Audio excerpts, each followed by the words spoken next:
कितनी बार धोखा। अनुराग और नीरजा पिछले 7 साल से रिलेशनशिप में हैं।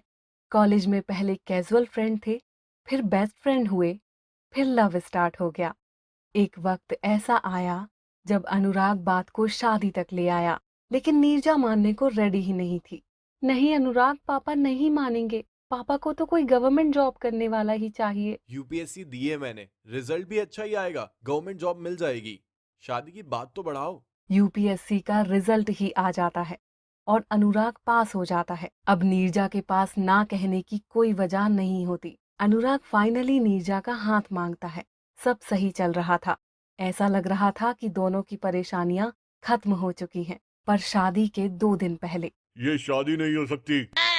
क्यों पापा, क्या हो गया? ये देख, मैंने शर्मा जी को बोला था लड़की के बारे में पूछने के लिए, उन्होंने ये भेजा है। अनुराग के पिताजी अनुराग को एक एमएमएस दिखाते हैं जिसमें नीरजा किसी दूसरे लड़के के साथ है। अनुराग वहीं होश गंवाकर सोफे पर बैठ जाता है। वो शर्म से फोन बंद करके रख देता है, पर उसके पापा बहुत गुस्से में हैं।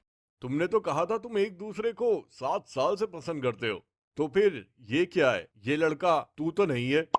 अनुराग कुछ भी बोल नहीं पाया। उसे खुद ही कुछ समझ नहीं आ रहा था। बेटा, मैं अभी समधी जी को फोन लगाकर बता देता हूँ कि हम ये शादी नहीं कर रहे। पर अनुराग उसके पापा से फोन ले लेता है। नहीं पापा, मैं उससे प्यार करता हूँ, और हालांकि ये मान पाना थोड़ा मुश्किल है, पर मैं जानता हूँ कि वो भी मुझसे प्यार करती है। प्यार तुझसे करती है और वीडियो किसी और के साथ निकाल रही है।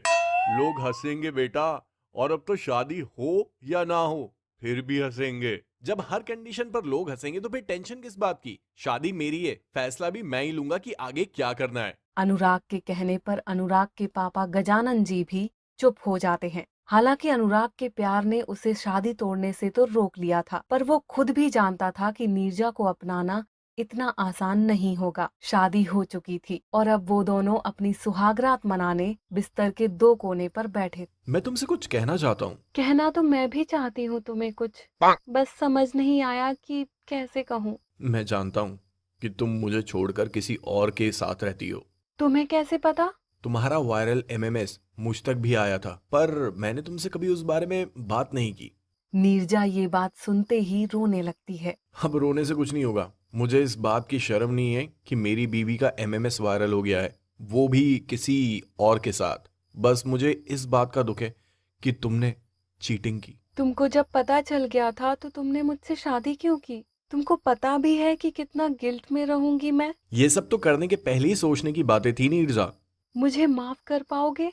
अभी तो नहीं, पर वक्त के साथ शायद जरूर कर पाऊं। नीरजा खुद को संभाल नहीं पाती और अनुराग के कंधे पर सर रखकर जोर से रोने लगती है। मुझसे गलती हो गई। मैंने तुम जैसे अच्छे इंसान के साथ वो किया जो दुश्मन भी ना करे। और कुछ तो नहीं है ना जो मुझसे छुपा रही हो तुम? इस बार नीरजा एकदम रोना बंद कर देती है और कुछ देर तक अनुराग से नजरें नहीं मिला पाती। बोलो, कुछ और तो नहीं है जो छुपा रही हो तुम मुझसे? मैं प्रेग्नेंट हूँ। ये बच्चा उसी का है जिसके साथ एमएमएस रिलीज हुआ था। मुझे लगा था आज सुहागरात के बाद तुमको पता नहीं चलेगा कि बच्चा किसका है, पर मैं तुमसे झूठ नहीं बोलना चाहती। नीरजा इतना कहकर जोर से रोने लगती है। अनुराग उससे दूर जाकर खड़ा हो जाता है। उसके दिमाग में कई तरह के ख्याल चल रहे थे। क्या नीरजा वाकई उससे प्यार करती है? इस बच्चे का क्या करना है? क्या उसे ये शादी नहीं करनी चाहिए थी?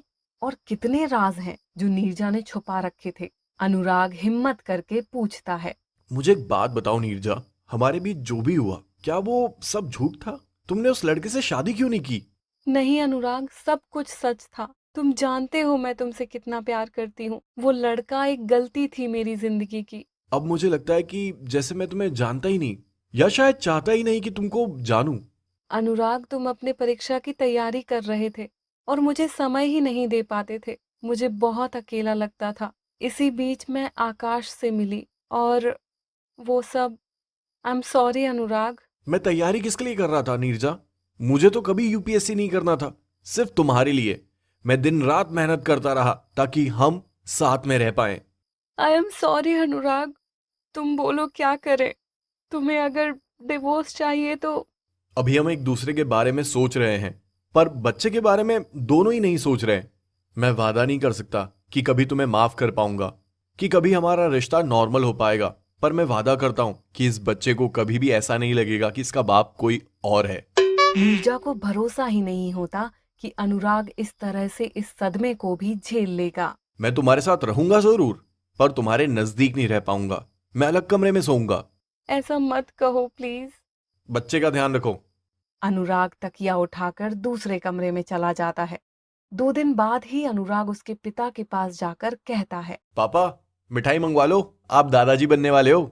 मोहल्ले भर में मिठाई बंटती है। अनुराग के पापा को लगता है उनके खानदान का चिराग आने वाला है, मगर उन्हें ये नहीं पता कि इस चिराग की लौ किसी और ने लगाई थी। नीरजा, लो बहू, तुम भी मिठाई खाओ। नीरजा मिठाई ले लेती है और अनुराग की तरफ देखती है। अनुराग की आंखों में एक खालीपन है। पहले जो प्यार हुआ करता था उसका नामो निशान तक नहीं है। नीरजा को मिठाई भी कड़वी लगने लगती है। अनुराग के पापा वहां से चले जाते हैं। तभी अनुराग पूछता है, बच्चे का नाम मेरी पसंद से रखोगी, अपनी पसंद से रखोगी, या उस लड़के से पूछोगी जिसका ये बच्चा है?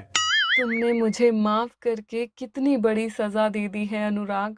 दोनों एक दूसरे की तरफ देखते रहते हैं, जैसे बहुत कुछ कहना चाहते हो एक दूसरे से, पर कुछ नहीं कहते, क्योंकि दोनों को एहसास है कि अब बात इस तरह बिगड़ी है कि कहने से तो नहीं सुलझ सकती।